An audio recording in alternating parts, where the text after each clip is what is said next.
Hello students, this is Paridhi. In today's video, we are going to discuss a chapter of 6th standard, that is the sword in the stone. Sword का मतलब आप जानते होंगे, नहीं तो मैं बताती हूँ. स्वॉर्ड का मतलब होता है तलवार, ओके, और स्टोन मतलब पत्थर. तो ये बेसिकली एक स्टोरी है जिसमें आपको देखने को मिलेगा किस तरह से एक स्टोन के अंदर जो स्वॉर्ड होती है उसको निकालने के लिए चैलेंज होता है. दैट मीन्स जो भी पर्सन एक स्वॉर्ड को ईजीली निकाल सकता है उस स्टोन में से, उस मेटल में से, तो वो ही एक्चुअल में वहाँ का राजा होगा. तो इस टाइप से स्टोरी है. हम सबसे पहले ही देख लेते हैं इसके बारे में. King Arthur, famous in legends and history as one of the bravest and noblest kings of Britain. Britain के ब्रेव और नोबल किंग्स में से एक माने जाते हैं, वे फेमस थे King Arthur. Grew up as an orphan youth, और उनको मतलब जब तक वो बड़े हुए, जब तक वो यंग हुए, तब तक उनको किसी और ने पाला था, किसी और ने उनका ध्यान रखा था, उनको बड़ा किया था. Before destiny intervened in the form of his protector and guardian Merlin the magician to reveal his true identity to the people of Britain. और तब तक वो एक ऑर्फन की ज़िंदगी जी रहे थे. देखिए, एक्चुअल में वो ऑर्फन की ज़िंदगी जी नहीं रहे थे, पर वो ऑर्फन थे जब तक उनको ये नहीं पता चला था, मर्लिन जो मैजिशियन है उसके थ्रू, कि उनकी रियल आइडेंटिटी क्या है. तब तक वो किसी और के पास रह रहे थे और कोई और उसका बहुत ध्यान रख रहे थे, अच्छे तरीके से ध्यान रख रहे थे, but still he was an orphan till his youth. Start करते हैं story. In ancient Britain, at a time when the land was invaded by wild barbarians, the good and noble Lord Uther fought them bravely and drove them away from his land. तो Britain में पुराने काफ़ी time पुरानी बात है, पहले की बात है. तो एक टाइम था जब ब्रिटेन की जो ज़मीन थी, जो लैंड थी, वो ऑक्यूपाई किया जा रहा था, उस पर कब्ज़ा किया जा रहा था अनसिविलाइज पीपल के थ्रू. और एक बहुत ही अच्छे और नोबल लॉर्ड उथर ने उनसे बहादुरी से उनसे फाइट किया और उनको अपनी लैंड से दूर भगा दिया. The people made him king of Britain and gave him the title Pendragon, meaning dragon's head. और जो लोग उन्होंने देखा कि हाँ, ये जो लॉर्ड उतर है, उन्होंने हमारी इन बारबेरियंस से मीन्स रक्षा करी, हमको सेव किया, हमारी लैंड को उनसे फ्री किया, तो उन्होंने क्या किया, उनको ब्रिटेन का किंग बना दिया और उनको टाइटल दे दिया. उनको क्या नाम दे दिया? पेनड्रैगन. पेनड्रैगन का मतलब होता है ड्रैगन का head. King Uther Pendragon ruled Britain wisely and well. उन्होंने बहुत अच्छे से वहाँ पे रूल किया. वाइजली मीन्स पूरी ईमानदारी से, ऑनेस्टली और बुद्धिमानी से उन्होंने किया वहाँ पे rule. The people were content. People वहाँ पे सेटिस्फाइड थे, खुश थे. But very soon the king died. बहुत जल्दी उनकी डेथ हो गई. It was thought that he had been poison by some traitors. और ऐसा माना जाता था कि शायद कुछ जो देशद्रोही होते हैं ना, जो अपने पीपल के लॉयल नहीं होते, तो उनके थ्रू शायद उसको पॉइजन दिया गया था. उसको ट्रेटर्स होते हैं, मीन्स देशद्रोही. There were no heir to the throne of Britain. अब उनका कोई भी उत्तराधिकारी नहीं था. The powerful lords and knights who had been kept under control by King Uther now began to demand that one of them should be crowned king of Britain. ऐसे powerful Lord's और nights में जो एकदम brave person होते हैं, fighters होते हैं, वो सब अब ये अभी तक तो किंग उतर के कंट्रोल में थे, बट उनकी डेथ के बाद अब वो बोलने लगे कि हम में से किसी को यहाँ का राजा बनाओ. Rivalry grew among the lords and the country as a whole began to suffer. और मीन्स सब जगह कंपटीशन होने लग गया कि मैं बनूंगा, क्या मैं, उनकी दुश्मनी होने लग गई, लड़ाई होने लग गई, और इसके कारण पूरी कंट्री सफ़र कर रही थी. Armed robbers roam the countryside pillaging farm and fields. जो रॉबर्स थे, जिनके पास आर्म थे, मीन्स हथियार थे, वो इधर उधर घूमते थे. वो कंट्री साइड में, विलेजेस में, हर जगह वो रोम करते थे और चीज़ों को चुराते थे. पिलैगिंग का मतलब होता है किसी चीज़ को चुरा लेना. People felt unsafe and insecure in their own homes. अब लोगों को अपने घरों में ही वो इनसिक्योर और अनसेफ महसूस करने लगा अपने आप को. वो fear gripped the country and lawlessness prevailed over the divided kingdom. और डर फैल गया पूरी तरह से कंट्री में, और हर जगह जहाँ जैसे कोई भी अब लॉ नहीं था ना, क्योंकि किंग नहीं था तो कोई भी लॉ नहीं था, जो जिसकी मर्जी आ रही थी वो कर रहा था, और इस कारण से सब परेशान थे.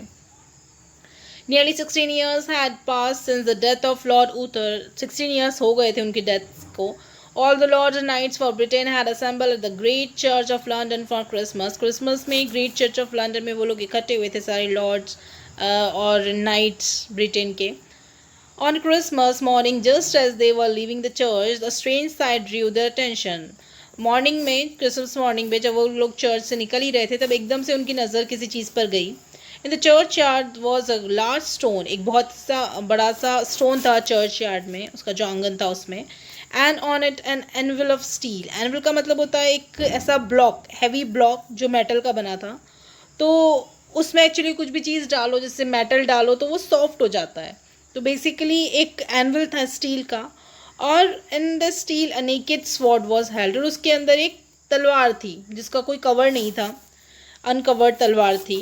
And about it was written in the letters of gold. और उसमें गोल्ड के लेटर्स में लिखा गया था, Whoso pulleth out this sword is by right of birth king of England. और उसमें लिखा था जिसने भी, पुलित का मतलब होता है पूल्स, तो जो भी इस स्वॉर्ड को निकाल लेगा वो ही इंग्लैंड का राजा होगा बर्थ से.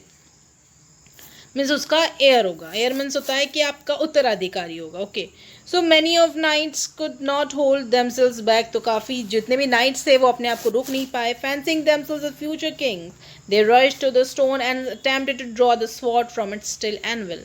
तो वो ये सोचते हुए कि हम फ्यूचर किंग बनेंगे, तो इसीलिए वो लोग स्टोन की तरफ गए और कोशिश करने लगे तलवार को बाहर निकालने की. They pulled with all their might, but none of them could so much as move the sword. उन्होंने पूरी ताकत लगा दी लेकिन उनमें से कोई भी स्वॉर्ड को हिला भी नहीं पाया. Obviously the man who might draw the sword and prove himself to be our rightful king is not amongst us this morning, said the archbishop. archbishop जो होते हैं वो बिशप मीन्स आप कह सकते हैं प्रीस्ट होते हैं, जो हाईएस्ट रैंक के होते हैं, सबसे बड़े प्रीस्ट मान सकते हैं आप. तो उन्होंने कहा कि ऑब्वियसली कोई भी इसको निकाल नहीं पा रहा है, इसका मतलब है कि हम में से कोई भी सही किंग नहीं है. However, every man who wishes to try his hand at drawing this sword is free to do so, and for the next few days. Okay, for the next few days. तो आने वाले कुछ दिनों तक फिर भी उन्होंने कहा कि अगर जिसको भी कोशिश करनी है वो कर सकते हैं.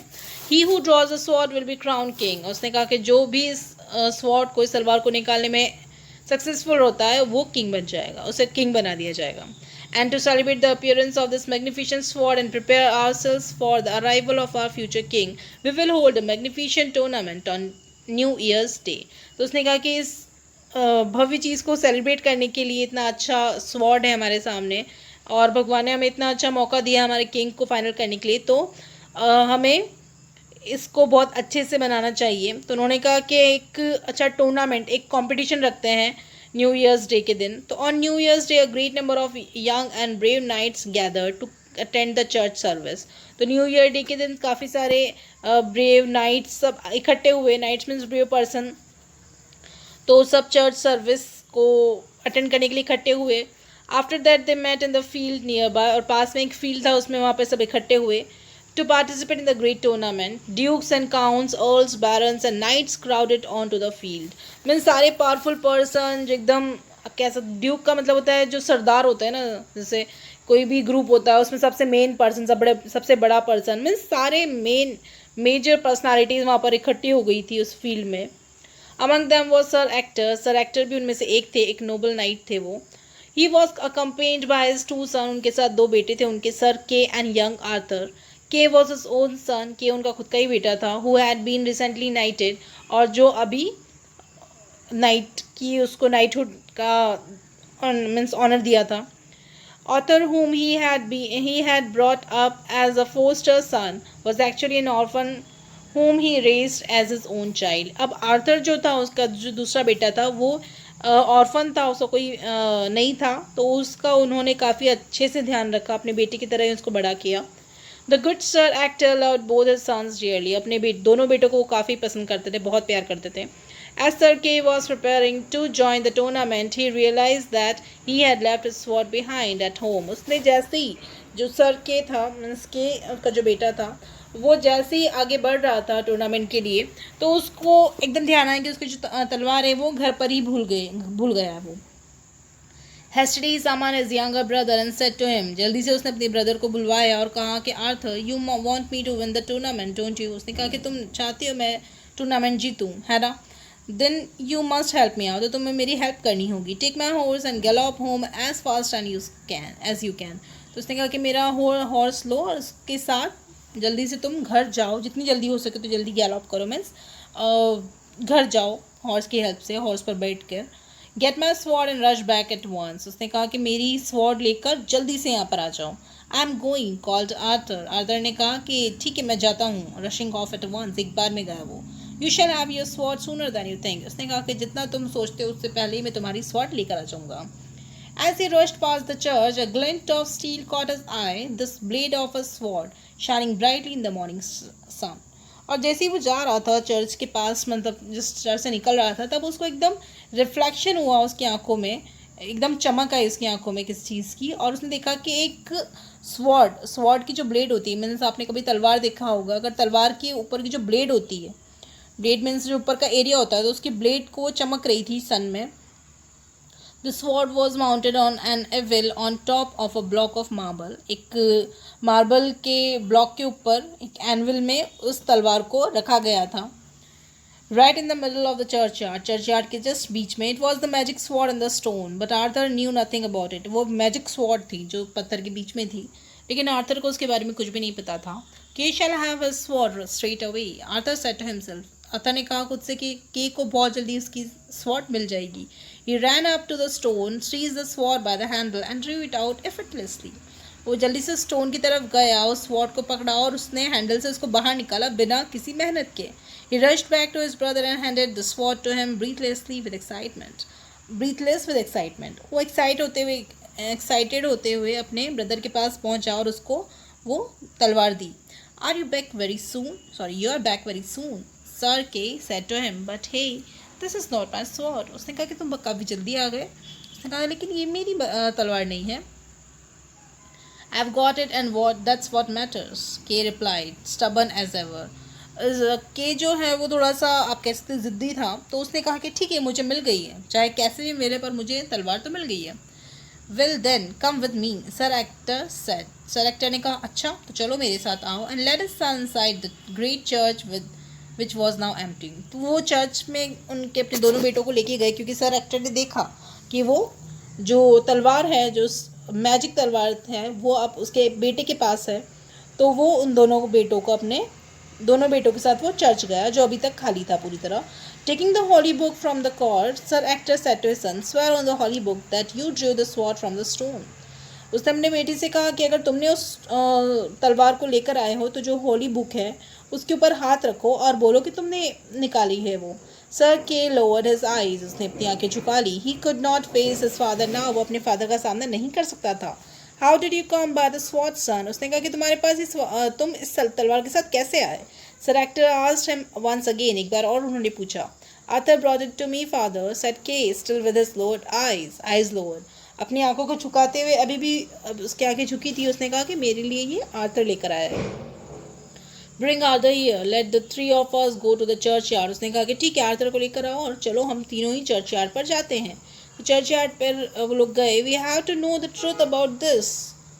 Soon the three of them were at the churchyard, put the sword back on its anvil. Sir actor said to Kay. वो तीनों चर्चयार्ड में चले गए थे अब, और उन्होंने कहा, सर एक्टर ने अपनी बेटी से कहा कि इसको वापस से एनविल में रखो.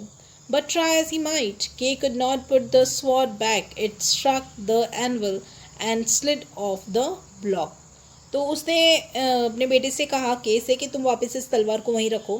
तो वो कोशिश कर रहा था लेकिन वो नहीं रख पा रहा था. वो मतलब वहाँ पर आप कह सकते हैं कि जैसे स्ट्रक हो गई थी, अंदर ही नहीं जा रही थी वो, और बार बार उस जगह से हट रही थी. Arthur saw what was happening and thought that his father was angry with them because he thought the sword was stolen. Arthur ने सब देखा और उसको ऐसा लगा कि शायद उसके पापा गुस्सा हैं ये देखते हुए कि हमने जो स्वॉर्ड है उसको चुराया है. Sector always told his sons. उन्होंने हमेशा अपने बेटों से कहा, What matters most for a knight is integrity, being honest and truthful at all times and all occasions. उसने कहा कि जो सबसे इम्पॉर्टेंट है नाइट होने के लिए वो है कि आप हमेशा दूसरों की हेल्प करो, ऑनेस्ट रहो और सच्चे बने रहो हर ओकेजन पे. आर्थर स्टेप फॉरवर्ड इम्पल्सिवली, वो एकदम बाहर आगे आया. Here, let me put it back, he said. उसने कहा कि मुझे दो, मैं वापस रखता हूँ. And taking the mighty sword from his elder brother, he thrust it back on the evil, and it slipped in neatly. I assure you, father, I did not steal the sword. Kay needed a sword urgently, and I did not want to keep him waiting. Rather than ride all the way home, I decided to take the sword which I found in the churchyard.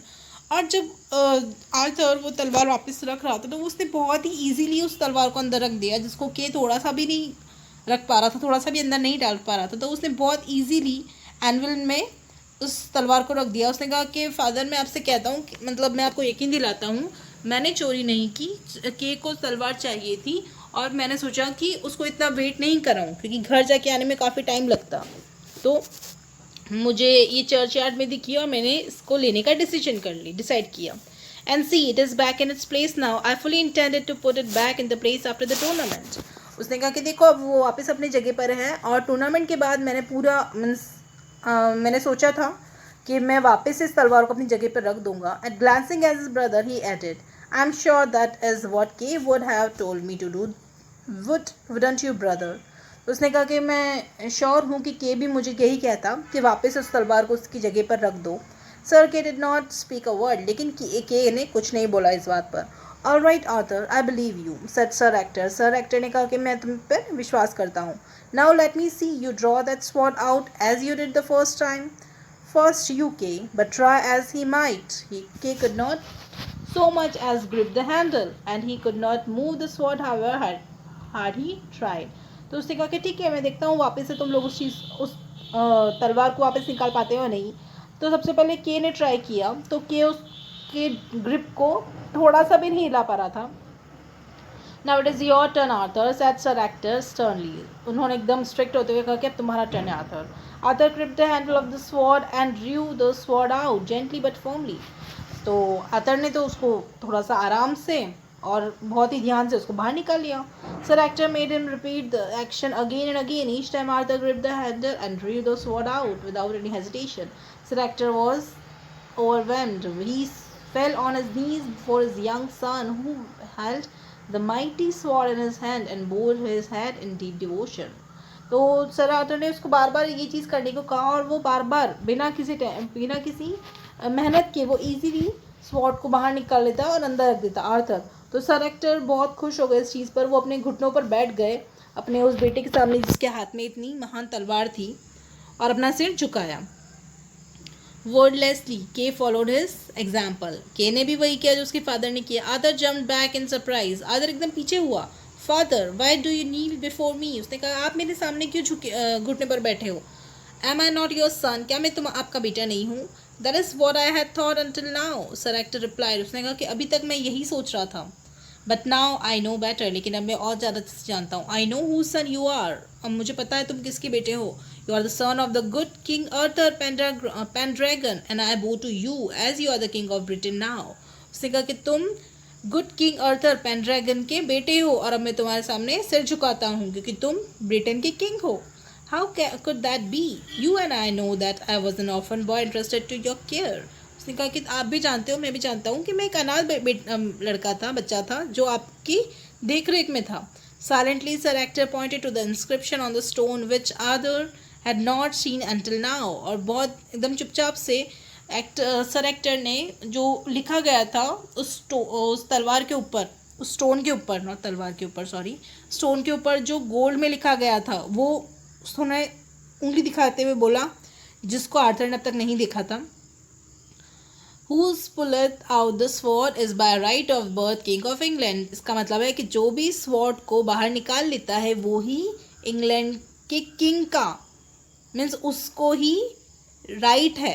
That means वो ही इसका बेटा है या फिर England का king है वो. But it can't be me father, I am your son and I shell always remain your son. उसने कहा लेकिन ये मैं नहीं हो सकता, मैं आपका बेटा हूँ, हमेशा आपका बेटा ही रहूँगा.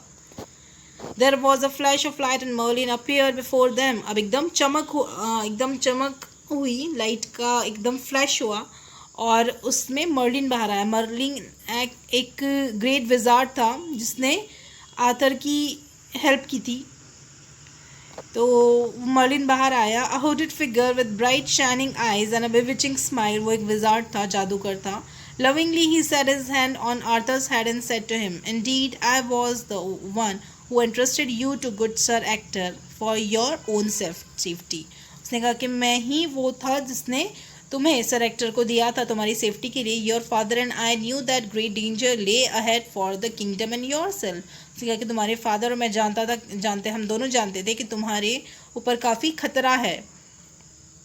No sooner than you were born, your father blessed you and handed you over to me with the solemn request that you would take your rightful place on the throne of England when it was safe for you to do so. और जैसे ही तुम्हारा birth हुआ वैसे ही तुम्हारे father ने मुझे दिया था, मुझे हैंड ओवर कर दिया था तुम्हें, और ये रिक्वेस्ट की थी कि तुम्हें तब ही इस थ्रोन पर या इस सिंहासन पर बिठाया जाए जब तुम पूरी तरह से सेफ हो जाओ. Turning to Sir Ector, Merlin said, "In the name of the late King Arthur, I thank you." Sir actor की तरफ देखते हुए मर्लिन ने कहा कि उनके नेम से मैं आपको थैंक्स करता हूँ. You have done a splendid job. आपने बहुत ही महान काम किया है. जो ब्रिटिश थ्रोन का हेयर है, मीन्स उनका जो उत्तराधिकारी है, उसको इतना बड़ा कर. Now you must inform the archbishop and your fellow knights of all that has happened here. अब आपको आर्क बिशप को और आपके जो साथ में जो भी नाइट्स हैं उन सबको इन्फॉर्म करना चाहिए यहाँ पर क्या हुआ. I shall await your return. मैं यही वेट करता हूँ. Forthwith Sir Ector called upon the Archbishop and all the lords assembled at the tournament. उन्होंने जल्दी से सबको बुलाया. Holding Arthur by the hand, he announced to the assembly, "Behold, the rightful king of England." For a moment there was silence. उन्होंने Arthur का हाथ पकड़ते हुए कहा कि ये ही सही किंग है इंग्लैंड के. थोड़ी देर के लिए वहाँ पर एकदम शांति हो गई, चुप हो गए सब. And then the crowd burst out in angry protest. और जो क्राउड था, जो खुद राजा बनने आए थे वहाँ पे, वो सब गुस्सा होने लग गए. एंड उन्होंने क्या कहा, how can we believe you, हम कैसे बिलीव करें. Who is this unknown boy, ये कौन है जिसको हम नहीं जानते हैं. Where did he come from, ये कहाँ से आया. And how is he any better than any of us. उसने कहा कि हमसे अच्छा कौन कैसे हो सकता है ये. The archbishop took them all to the churchyard. The entire assemblies watched in awe as Arthur inserted the sword in the anvil and drew it out effortlessly. तो आर्कबिशप सबको वहाँ पर चर्च यार्ड में लेके गए और सब ने ये देखा, सारी जो असेंबली थी, जो भी वहाँ पर असेंबल हुए थे, जो इकट्ठे हुए थे, उन्होंने सबने शॉक होते हुए देखा कि आर्थर कितनी ईजीली वो जो स्वॉर्ड है उसको, उस स्वॉर्ड को एनविल में अंदर डाल रहा है, बाहर निकाल रहा है, कितनी ईजीली वो सब काम कर रहा है. Some of the lords and knights also tried to draw the sword but failed to do so. कुछ lords और knights भी ट्राई कर रहे थे ऐसा करने के लिए, लेकिन उनसे नहीं हुआ. Again and yet again, bar Arthur drew the sword from the stone before his people. Each time cheers went up and each time more and more knights drew their swords and held them high in a gesture of loyalty to their new found prince. और जैसे जैसे वो बार ये हरकत कर रहा था, that means stone उसमें एनविल में डालना निकालना, तो वैसे ही चीयर्स होने लग गई, सब खुश होने लग गए और ज़्यादा से ज़्यादा नाइट्स अपनी स्वॉर्ड को ऊपर करने लग गए, ये दिखाने के लिए कि वो कितने हैप्पी हैं, जो एक्चुअल में हैप्पी थे. Loud cheers rose from the common people who had surrounded the churchyard, eager to greet their new king. और सब लोग एकदम हैप्पी हो गए, जो कॉमन पीपल थे वो एकदम हैप्पीली चीयर करने लग गए और वो अपने न्यू किंग को ग्रीट करना चाहते थे, मीन्स उसको मतलब हैप्पीली उसके लिए चीयर कर रहे थे. Now Merlin stepped out of the shadows. अब जो छाए शैडो से मर्लिन बाहर आता है and addressed the crowds. जो क्राउड्स को बोलता है, "Behold, O people of Britain, I present you the one and only son of King Arthur, Pendragon and his queen. He is your rightful king." और उनको बताता है कि मैं आपके सामने प्रेजेंट करता हूँ जो एक और सिर्फ कि एक बेटा है किंग आर्थर और उनकी वाइफ का, उनकी क्वीन का, और वो है ये, और यही आपका सही किंग है. So like this the story ends कि किस तरह से अपने यूथ तक आर्थर ऑर्फन ही कहलाए, kind of orphan only he was, और लास्ट में ऑर्फनेज, उसके बाद में वो जब उसको आइडेंटिटी पता चलती है अपने आप की, तब उसको समझ में आता है कि वो ब्रिटेन का किंग है. होमवर्क इज आपका क्वेश्चन नंबर 1 है, put the following events in a chronological order. Actually ये आपकी टेक्स्ट बुक में क्वेश्चन नंबर 2 है, तो आपको ये जो पॉइंट्स दे रखे हैं इसको chronological order, that mean sequence में आपको अरेंज करना है. और क्वेश्चन नंबर 2 इज आपको अपनी टेक्स्ट बुक के क्वेश्चन नंबर 4 को सॉल्व करना है. आपको स्टोरी समझ में आई होगी. In case of any doubt और difficulty feel free to ask me. Okay then, take care, stay safe.